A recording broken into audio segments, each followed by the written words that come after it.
Hi friends, നമ്മൾ ഇന്നൊരു തുവരയിട്ട കുമുതോരനാണ് കഴിക്കാൻ പോകുന്നത്. അത് ഉണ്ടാക്കുന്നത് എങ്ങനെയാണെന്ന് നമുക്ക് നോക്കാം. ആദ്യം നമ്മുടെ കയ്യിലൊന്നും കറ പറ്റാതിരിക്കാൻ സ്വല്പം ഉപ്പുവെള്ളത്തിൽ കൈ മുക്കിയ ശേഷം അത് കയ്യിലേക്ക് പുരട്ടുക. അതിനുശേഷം കൂമ്പിൻ്റെ ആവശ്യമില്ലാത്ത പോളയെല്ലാം പൊളിച്ചു കളഞ്ഞ ശേഷം കൂമ്പിൻ്റെ അല്ല് വേറെ മാറ്റി അത് ആദ്യം അരിഞ്ഞെടുക്കുക. പിന്നീട് കൂമ്പ് അരിയുക. കൂമ്പ് അരിയുന്നത് എല്ലാവർക്കും അറിയാമെങ്കിലും കൂമ്പ് അരിഞ്ഞ് പകുതി എത്തുമ്പോൾ അതിൻ്റെ കട്ടി കൂടിക്കൂടി വരും. അപ്പോൾ നമ്മൾ അതിവിടം അരിയരുത്, അത് മാറ്റി വെക്കണം. അതുകൂടെ അരിയുമ്പോഴാണ് നമുക്ക് കൂമ്പ് തോരൻ കയ്പ്പ് അനുഭവപ്പെടുന്നത്. ഇവിടെ ഒക്കെ അരിയുമ്പോൾ നമുക്ക് കൂമ്പിനെ മൊത്തത്തിൽ അരിയാൻ പറ്റും. പക്ഷേ കുറച്ച് താഴോട്ട് വരുമ്പോഴാണ് കൂമ്പിൻ്റെ നടുഭാഗം അത് നമ്മൾ എടുത്ത് മാറ്റേണ്ടത്.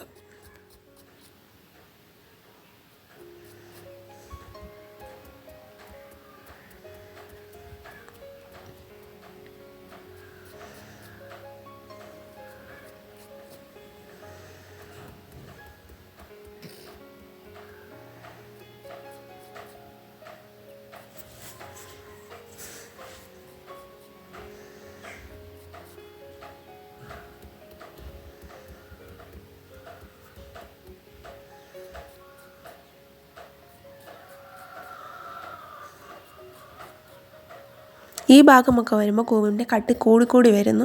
കണ്ടോ, ഈ സാധനമാണ് നമ്മൾ കളയേണ്ടത്. ഇത് നമ്മൾ അരിഞ്ഞ് കൂമ്പിനോട് ചേർക്കാൻ പാടില്ല. ഇനി ഈ കൂമ്പ് മാറ്റി വെക്കാം. ഇതിലേക്ക് സ്വല്പം സൺഫ്ലവർ ഓയിലോ വെളിച്ചെണ്ണയോ ചേർത്ത് നമുക്ക് നല്ല വൃത്തിക്ക് കൂമ്പിനെ ഇങ്ങനെ തിരുമ്മി 5 മിനിറ്റിലേക്ക് ഇത് മാറ്റി വെക്കണം.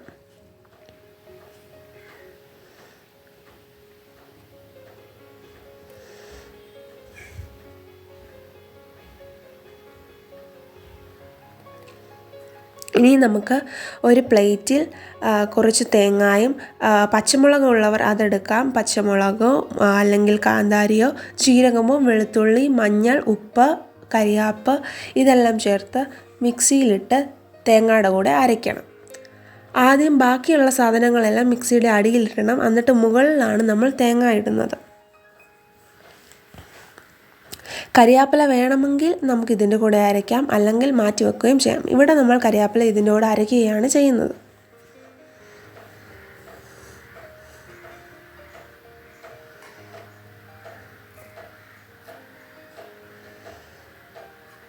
ഇനി ഇതൊന്ന് അരച്ചെടുക്കാം. ആവശ്യത്തിന് വെള്ളം ചേർക്കാൻ മറക്കല്ലേ. ഇനി ഒരു പാനോ ചീനിച്ചട്ടിയോ എടുത്ത് അത് ചൂടാക്കിയ ശേഷം എണ്ണ ഒഴിക്കരുത്. എണ്ണ ഒഴിക്കുന്നതിന് മുന്നേ ചൂടായ ശേഷം പാനിൻ്റെ തീ കുറച്ചിട്ട് അതിലേക്ക് നമ്മൾ എണ്ണ തേച്ച് മാറ്റി വെച്ച് കൂമ്പ് ചേർക്കണം.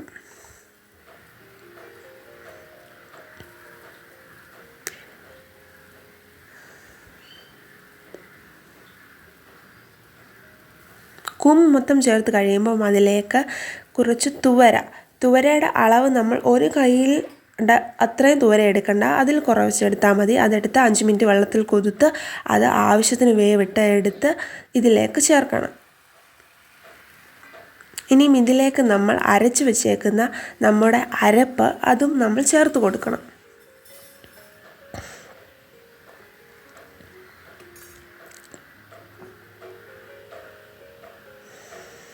എന്നിട്ട് ഇതിലേക്ക് നമ്മൾ ആവശ്യത്തിന് ഒരു സ്വല്പം വെള്ളം ചേർക്കാം. അല്ലെങ്കിൽ നമ്മുടെ മിക്സിയുടെ ജാറിൽ പിന്നെയും ഇച്ചിരിയുടെ അരപ്പൊക്കെ ബാക്കി ഇരിപ്പില്ലേ, അതിലേക്ക് കുറച്ച് വെള്ളം ചേർത്ത് അത് കലക്കി ഇതിലേക്ക് ഒഴിച്ചാലും മതി.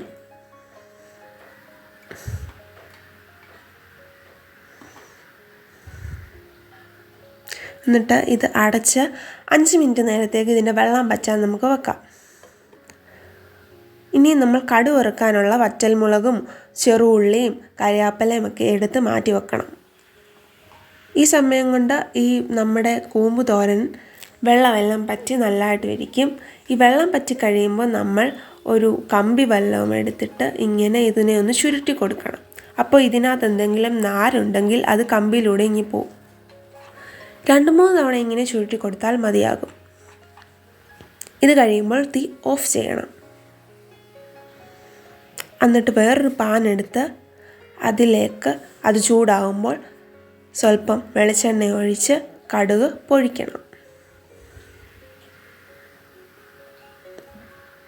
വെളിച്ചെണ്ണ നല്ല ചൂടായിട്ടേ കടുകിടാകൂ.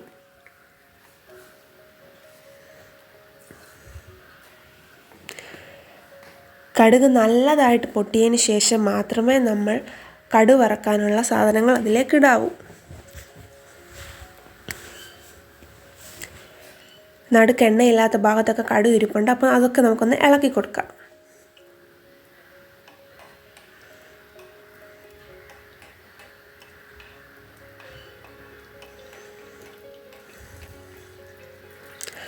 കടുക് പൊട്ടാൻ തുടങ്ങിയിട്ടുണ്ട്. ഇനിയും നമ്മൾ എടുത്തു വച്ചേക്കുന്ന സാധനങ്ങൾ അതിലേക്ക് ചേർക്കാം. ഇതും നല്ല വൃത്തിക്ക് ഇളക്കി കൊടുക്കണം. നമ്മൾ കടുക് വറക്കാനായി 3 കൊച്ചുള്ളിയും 3 വറ്റൽമുളകും ലേശം കറിവേപ്പിലയുമാണ് എടുത്തേക്കുന്നത്. ഇവിടെയൊക്കെ കരിയാപ്പില എന്നാണ് പറയുന്നത്, പക്ഷേ വേറെ സ്ഥലത്ത് കറിവേപ്പില എന്നാണ് പറയുന്നത് ഞാൻ കേട്ടിട്ടുണ്ട്. ഇനി ഇതിൻ്റെ കളർ ഒരു ബ്രൗൺ കളർ ആകുമ്പോഴത്തേക്കിനും നമുക്ക് ഇതിലേക്ക് ഒരു പൊടിക്കൈ ചേർക്കാനുണ്ട്.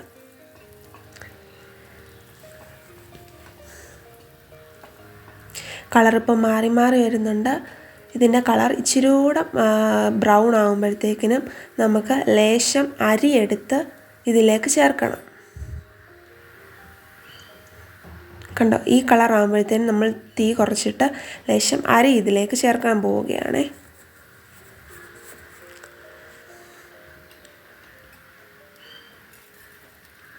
അരി ഇട്ട ശേഷം നല്ല വൃത്തിക്ക് ഇളക്കി കൊടുക്കണം. തീയും കൂട്ടാൻ മറക്കല്ലേ.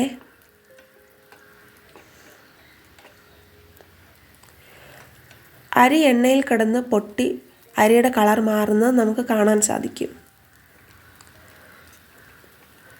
ഇനി ഈ കടുക് വറുത്ത മിശ്രിതം നമ്മൾ തീ ഓഫാക്കി വെച്ച കൂമ്പ് തോരനിലേക്ക് ഇടാൻ പോവുകയാണ്.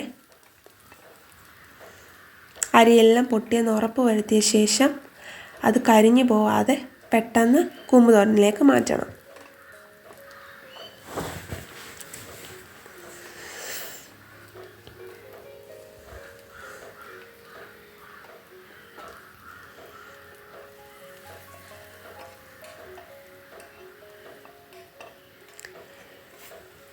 ഇനി ഇതെല്ലാം നല്ല വൃത്തിക്കൊന്ന് ഇളക്കി കൊടുക്കണം.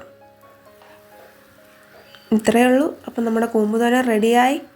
ഇതുപോലുള്ള സ്വാദിഷ്ടമായ വെറൈറ്റി ഐറ്റങ്ങൾ നിങ്ങൾ പരീക്ഷിക്കണം. നിങ്ങൾക്ക് താല്പര്യമുണ്ടെങ്കിൽ സബ്സ്ക്രൈബ് ചെയ്യുക, ലൈക്ക് ചെയ്യുക. ഇത് ഞങ്ങളുടെ ചാനലിലെ ആദ്യത്തെ വീഡിയോ ആണ്. ഇഷ്ടപ്പെട്ടെങ്കിൽ കൂട്ടുകാർക്ക് ഷെയർ ചെയ്യാൻ മറക്കല്ലേ. കഴിച്ചു നോക്കിയ ശേഷം ടേസ്റ്റ് എങ്ങനെയുണ്ടെന്ന് പറയാനും മറക്കല്ലേ. താങ്ക്